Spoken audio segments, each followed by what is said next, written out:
Welcome to the deep dive. We take complex stuff, boil it down, and really find those big aha moments for you. Today, we're diving into a timeline that's, well, it's pretty remarkable. It's a close look at extreme resilience meeting relentless professional drive. Yeah, we're mapping out about 5 years in the life of Ira Warren Whiteside. You might know him as the Information Sherpa. And his story, especially between 2020 and roughly now 2025, it's this huge contrast. He's battling a really severe health crisis, multiple systems involved, while at the same time launching two new businesses and pushing his consulting work forward. That's the puzzle, right? How did that method he uses for complex data, the whole Sherpa thing, Yeah. how did that become his playbook for, well, fighting for his own health? We think the professional side wasn't a distraction. It was maybe an anchor. Let's start back in 2020. That's where the trauma, the catalyst, really begins. Okay, 2020. The sources paint a heavy picture. He'd spent the previous 2 years caring for his wife in hospice. She passed away from cancer that year. And physically, the records show he was around 300 pounds. So you've got this baseline of just profound stress, emotional and physical. Then comes 2021, and there's this immediate, huge shift. He goes low carb and loses an incredible 80 pounds in just 1 year. You hear that and you think, wow, recovery.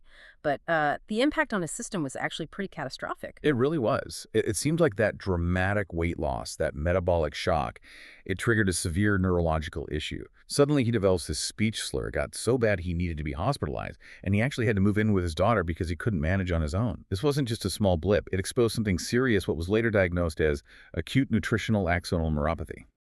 ANAN. Right. So just picture that. You're grieving, then this neurological storm hits, you're in the hospital, you have to move. Most people would just stop everything else, pause life.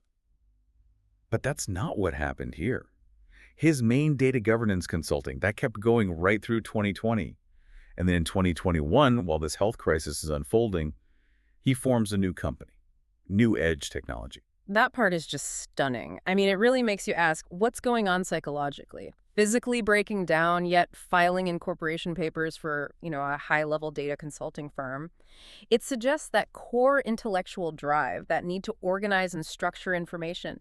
It wasn't just surviving the trauma. Maybe it was the one thing he could control when his body felt completely out of control. That focus carries right into 2022. Let's call this phase 2, recovery and expansion. Physically, things start looking up. The reports say his earlier neurological symptoms faded, vision improved, and get this, he's recovered trekking 25 miles a day, daily. That kind of routine, that commitment, tells you a lot about his focus on getting better, measurably better. And crucially, this physical rebuilding is happening right alongside more professional growth. The data governance work continues, yes, but then he launches another new business, his second in 2 years, ABI Lineage LLC, formed in 2022. ABI Lineage. What's the focus there? For those of us not deep in data, why is starting that company significant right then? ABI Lineage is all about mapping data flows, understanding where information comes from, how it moves its lineage.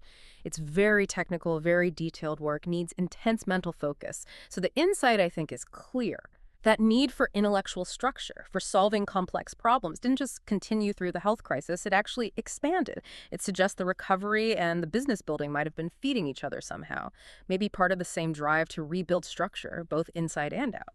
Okay, let's move to 2023, phase 3. This is where you really see the information Sherpa turn his skills inward onto his own biology. First off, more recovery milestones. He moves back into his own house, achieves independence again.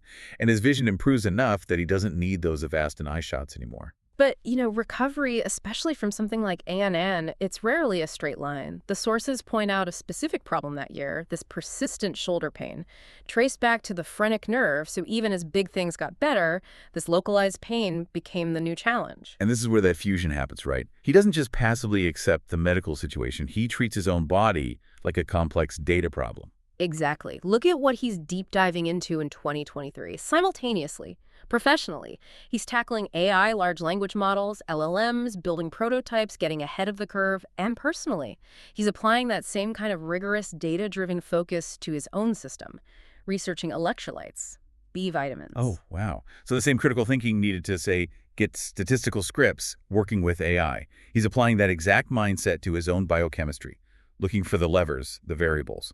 That's the Sherpa function perfectly applied, isn't it? Synthesizing complex data, whether it's metadata or nutrition science, to find the path forward.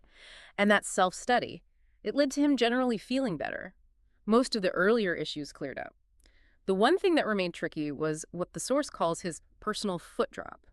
It's described as fluctuating, sometimes worse, sometimes getting better, which really captures that stop-start nature of nerve recovery. And professionally, that AI work paid off immediately. He successfully integrated his statistical scripts with Notebook LM. That's Google's platform for AI-powered research. Got good concept integration working, which kind of proves his core skills were still highly relevant, even essential in this new AI era, all while managing intense self-care. It's just total consistency, isn't it? That high-level skill, turning data chaos into usable insight, applied just as effectively to tech consulting as to his own health? Okay, so that brings us toward the present, 2024 and into 2025 context. This is a phase of, like, personal renewal, but the physical fight is definitely still ongoing.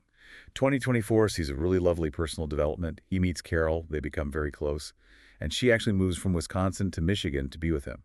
That's a huge sign of stability of moving forward personally. And having that stability helps frame the ongoing battle with AN. It's important to remember what AN is, acute nutritional axonal neuropathy. It's a severe polyneuropathy, affects nerves in the arms, legs, eyes, brain, even the vocal cords. It's systemic. Right, and managing something that widespread takes specialized help.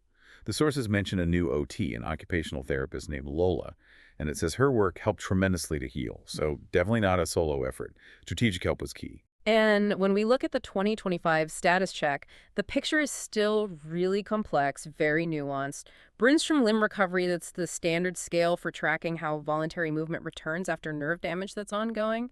In every limb, there's a definite positive. The foot drop is reported as much better, that's a win. But then there's a setback. His left arm and hand are now described as worse. Ugh. It's like that classic recovery two-step, isn't it? You gain ground here, but then the condition or maybe the healing process itself causes a problem over there. Which makes that final note in the source material for this period feel so apt. It mentions that old saying about tough recoveries, you get worse before you get better. That constant fluctuation seems to be the hard reality of healing from AN. So wrapping this up, what's the big takeaway for you, the listener? I think it's this theme of relentless adaptation. Yeah. We saw how Ira Whiteside's professional work-founding companies mastering AI didn't pause during years of intense physical struggle. It ran parallel. Not as an escape, but maybe as the very framework he used to navigate the health crisis. Yeah, the connection feels really strong. The information Sherpa role is about making sense of chaos, finding the efficient path. And he applied that exact process to himself, analyzing medical data, physical feedback, nutritional info to chart his own path back, step by difficult step. It really speaks to the power of taking your best skills, your most developed ways of thinking, and aiming them straight at your biggest personal challenges. So here's our final thought for you to chew on. We saw how the kind of thinking needed to integrate complex scripts with AI translated into the mental grit to manage chronic illness. So where in your life is there a challenge that feels maybe overwhelming right now? Is there some skill you have, maybe from work or a hobby, something unexpected? Could you apply that skill, that structured thinking, directly to the personal problem? Could it help you find a sense of control, a path forward? Definitely something worth reflecting on. Thanks for joining us on this deep dive.